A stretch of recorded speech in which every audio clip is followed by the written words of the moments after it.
What happens when you're the star of your game plan? Like everything is running through you. Or when you're the scrub of their game plan, they like, yo, attack that dude.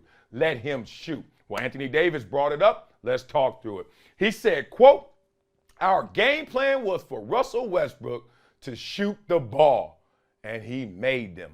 He made the shots. Woo. You remember Russ finished with 14 points. Clippers beat the Lakers by 7, and Russ shot 50% from the field. Good game for Russ, right? So the first question is, everyone always say, damn, that's disrespectful. Oh, no, it's not. Man, you talking about attacking a weakness? That is every single team's game plan throughout the work week and especially on game day. So let's talk about a game plan, which always starts with a play plan. A lot of people don't talk about the play plan. They just talk about the game, right? 48 minutes, that's what we want to do. But you have to do that every single time to actually stick to the plan. So I always wanted people to understand that when you have a plan, the first thing you got to do is identify the target, right? So if you got a plan to go out there and win the game, you got to identify how you're going to win the game, right? In basketball, it's make shots. In basketball, it's defend shots, etc. So identify the target first and foremost. But after that, you got to quickly, and I mean like 1A, 1B, you got to work on the disguise of trying to hit that target and the counter punch to if they defend what you're trying to target. You catch all this? Let me give it to you simply. If you're a running back and you actually know that you're fast and you want to hit the edges, the first thing you have to do is tell yourself, I'm best on the sideline. But remember, the sideline is an extra defender for the defense. There are never 11 defenders on a football field. There's always 13 because the sideline over here, the sideline over here, right? So if you're a running back trying to go over there, be careful because you just added a defender over there, correct? So now you can't just run straight there because we'll use geometry, cut you off, and make the play. So you always work on the disguise. So what do you have to do if you're a fast runner? You've heard it before. You got to actually attack between the tackles. You actually got to go at them and use physical force or at least the deception of that to make me stop my feet, and then you use your speed. Then you attack. But if you don't identify the target, sideline, and then disguise it by going straight at me, oh, I'm just going to go make those plays.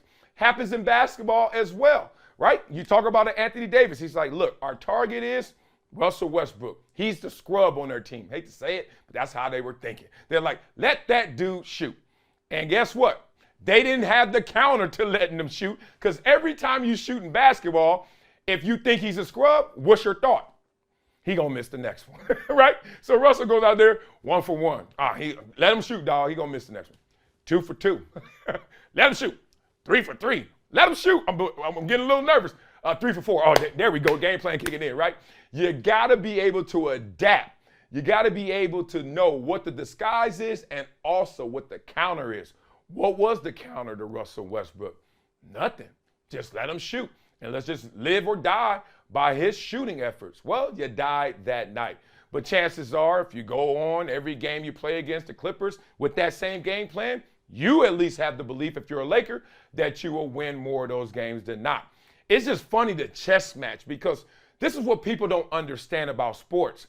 Once you get to the pro level, in general, we all qualify. You know, like in class, we're all 90 percentile, right? So imagine you go to your class, you go to your school, and you're like, I'm the smartest in my class. And then somebody next door is the smartest in their class. Well, the pro level is we start picking all them kids out of the classes and put them all in one class.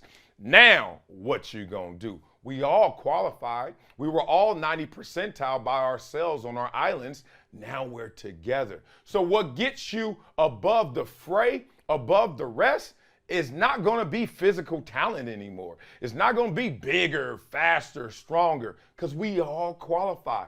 We're all black belts. What gets you there is now your mental IQ and your emotional IQ. Who can actually win that chess match? And then who can rely on that in terms of emotions, always being disciplined, always being motivated and always being in that moment. Those are the great ones, really. Ray Lewis just popped in my head for some reason. Peyton Manning just popped in my head for some reason. These guys that are always invested.